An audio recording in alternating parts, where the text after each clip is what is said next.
All right, let's pull back the curtain on Sanofi India's boardroom. They just dropped a huge report, and we've done the hard work for you.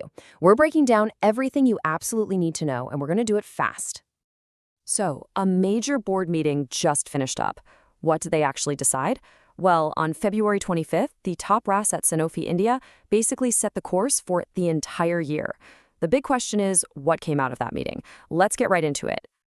You know, the best way to think about this official announcement is like a company's end-of-year report card. We're going to skip all the boring stuff and jump right to the final grades, the big announcements that really matter. Okay, so when you boil it all down, the meeting really covered three main things: how the company did financially, what the shareholders are getting, and some pretty big changes in who's in charge. Let's kick things off with the money. So how did Sanofi actually do in 2025? I mean, a company's health really comes down to its bottom line, right? So that's exactly where we're going to start. And what we're seeing here is a story of really steady, consistent growth. You can see profits went up from about 3.1 billion rupees in 2024 to almost 3.3 billion in 2025.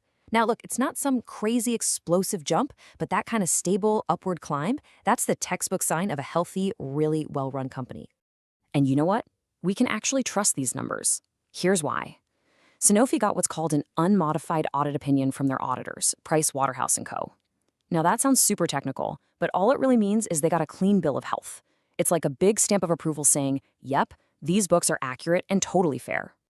Okay, so solid financials are great and all, but if you're a shareholder, you're probably asking, what's in it for me?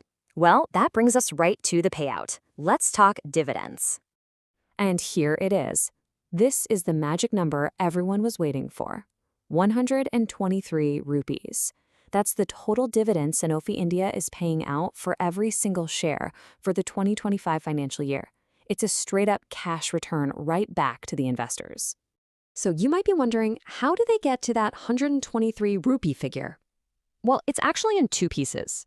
See, the company already paid out a chunk of it, an interim dividend of 75 rupees, way back in October. Now, in this latest meeting, they've recommended a final dividend of 48 rupees.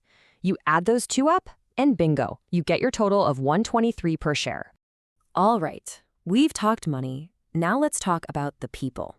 Because Sanofi India is making some really interesting, very strategic moves with its board of directors.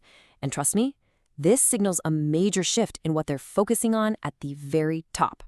So here's the quick rundown. Mr. Rodolfo Ruiz is out. And stepping in are two new super impressive leaders, Mrs. Rajani Kasari and Ms. Sudipta Chakraborty. Let's dig into who they are, because this is important. First, let's look at Mrs. Rajani Kasari. She's coming on as an independent director for a 5-year term.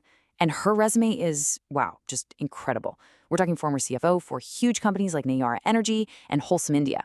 So she's bringing some serious firepower in things like mergers and acquisitions, strategic planning, and global tax.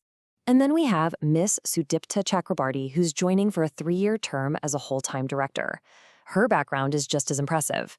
She's got over 20 years of legal experience, and here's the kicker, a deep, deep focus on the pharmaceutical industry itself. That kind of insider knowledge is absolutely critical for their board. So let's be clear. Appointments like these don't just happen by accident.